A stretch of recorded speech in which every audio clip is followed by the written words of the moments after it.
ವೀಕ್ಷಕರೇ ನಮಸ್ಕಾರ.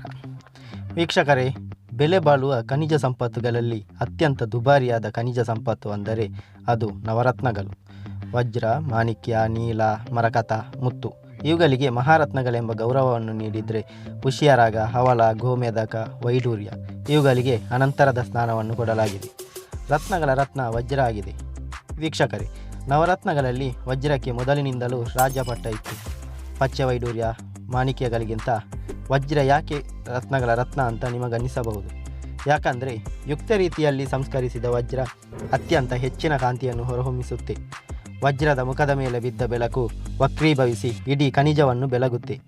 ಬೆಳಕಿನ ಕಿರಣ 24.5 ಡಿಗ್ರಿ ಕೋನದಲ್ಲಿ ವಜ್ರದ ಮುಖದ ಮೇಲೆ ಬೀಳುತ್ತಲೇ ಒಳಗೆ ಹಾಯುವಾಗ ವಿಭಜನೆಯಾಗಿ ಇಂದ್ರಚಾಪ ಮೂಡಿಸುತ್ತೆ.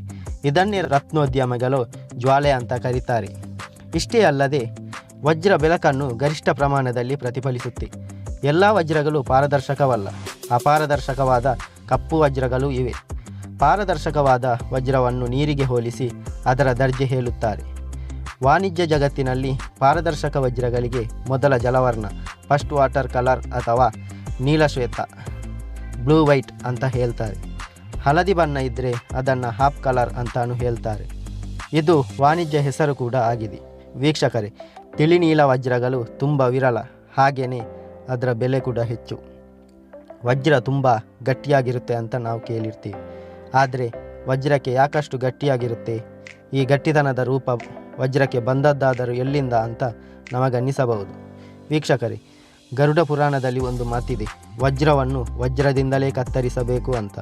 ಪ್ರಸಿದ್ಧ ಚರಿತ್ರೆಕಾರ ಪ್ಲೀನಿ ವಜ್ರದ ಕಠಿಣತೆಯ ಬಗ್ಗೆ ಹೇಳುತ್ತಾ, ವಜ್ರಗಳಿಗೆ ಸುತ್ತಿಗೆ ಪೆಟ್ಟು ಕೊಟ್ಟರೆ ಒಡೆಯುವ ಬದಲು ಸುತ್ತಿಗೆಯೇ ಮರಳಿ ತಿರುಗಿ ಬರುತ್ತದೆ. ಅಂದರೆ ಒಡೆಯಲು ಬಳಸಿದ ವಸ್ತು ಒಡೆಯುತ್ತದೆ ವಿನಃ ವಜ್ರವಲ್ಲ ಎಂದಿದ್ದಾನೆ.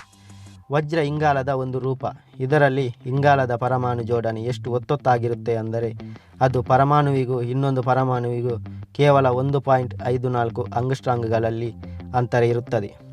1 ಆಂಗ್ಸ್ಟ್ರಾಂಗ್ ಅಂದರೆ 1 ಮಿಲಿಮೀಟರ್ನ 10 ಲಕ್ಷದ 1 ಭಾಗ.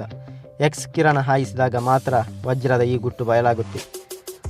ಸೂಕ್ಷ್ಮದರ್ಶಕದಲ್ಲಿ ಮಾತ್ರ ನಮಗೆ ಇದನ್ನು ಕಾಣಲು ಸಾಧ್ಯ. ಪ್ರತಿ ಇಂಗಾಲದ ಪರಮಾಣು 4 ಇಂಗಾಲದ ಪರಮಾಣುವಿನೊಂದಿಗೆ ಹಂಚಿಕೊಂಡು ಒಂದಾಗಿ ಬಂಧಗೊಂಡಿರುತ್ತೆ. ಈ ಕಾರಣದಿಂದಾಗಿಯೇ ವಜ್ರಕ್ಕೆ ಚತುರ್ಮುಖದ ಬಿಗಿ ಒಳಹಂದರ ಲಭಿಸುತ್ತೆ. ವಜ್ರ ಹೆಚ್ಚು ಬೆಳಗುತ್ತೆ ಅಂತ ನಮಗೆ ಈಗಾಗಲೇ ಗೊತ್ತಿದೆ. ಆದರೆ ಅದು ಯಾಕೆ ಹೆಚ್ಚು ಬೆಳಗುತ್ತೆ, ಅದಕ್ಕೆ ಕಾರಣನಾದರೂ ಏನು ಅನ್ನೋದನ್ನು ನಾವು ಮುಂದೆ ತಿಳ್ಕೊಳ್ಳೋಣ. ವೀಕ್ಷಕರೇ, ಬೆಳಕು ಬೇರೆ ಬೇರೆ ಮಾಧ್ಯಮಗಳ ಮೂಲಕ ಹಾಯುವಾಗ ಅದರ ವೇಗದ ದರ ವ್ಯತ್ಯಾಸವಾಗುತ್ತೆ.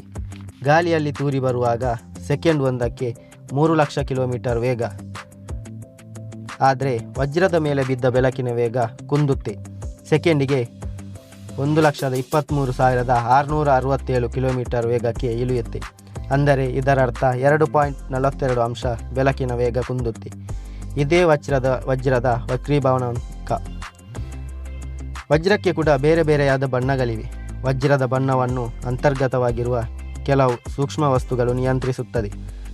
ಸಾರಜನಕ ಮತ್ತು ಅಲ್ಯೂಮಿನಿಯಂನ ಪರಮಾಣುಗಳು ವಜ್ರದ ಬಣ್ಣವನ್ನು ನಿಯಂತ್ರಿಸುತ್ತದೆ. ಹಾಗಾದರೆ ವಜ್ರ ಕೂಡ ಅಶುದ್ಧವೇ ಅಂತ ನಾವು ಯೋಚಿಸಬಹುದು. ಆದರೆ ಸತ್ಯಾಂಶ ಏನೆಂದರೆ 10 ಲಕ್ಷದ 1 ಭಾಗ ಇತರ ಧಾತುಗಳು ಅದರ ಒಳಗಿದ್ದರೂ ವಜ್ರಕ್ಕೆ ಅವು ವೈರಿಯಲ್ಲ. ಅದರ ಬೆಲೆಯಿಂದ ತಗ್ಗುವುದಿಲ್ಲ. ಬದಲು ಬೆಳಕಿನ ದೊಂಬರಾಟಕ್ಕೆ ಇಂಬುಗೊಟ್ಟು ವಜ್ರದ ಬಣ್ಣವನ್ನು ಬದಲಾಯಿಸುತ್ತದೆ, ಮೌಲ್ಯವನ್ನು ಹೆಚ್ಚಿಸುತ್ತದೆ. ವಜ್ರದಲ್ಲಿ ಸಾರಜನಕದ ಪರಮಾಣುವಿನ ಪ್ರಮಾಣ 10 ಲಕ್ಷದ 1 ಭಾಗ ಹರಳಿನ ಒಳಹಂದರದಲ್ಲಿ ಹಂಚಿ ಹೋಗಿರುತ್ತದೆ. ಸೂಕ್ಷ್ಮದರ್ಶಕದಲ್ಲೂ ಕಾಣುವುದು ದುರ್ಲಭ. ಇಂಥ ವಜ್ರ ರೋಹಿತದ ನೀಲಿ ಬಣ್ಣವನ್ನು ಹೀರಿಕೊಳ್ಳುತ್ತೆ. ಪರಮಾಣುವಾಗಿ ವಜ್ರಕ್ಕೆ ಹಳದಿ ಬಣ್ಣ ಬರುತ್ತೆ.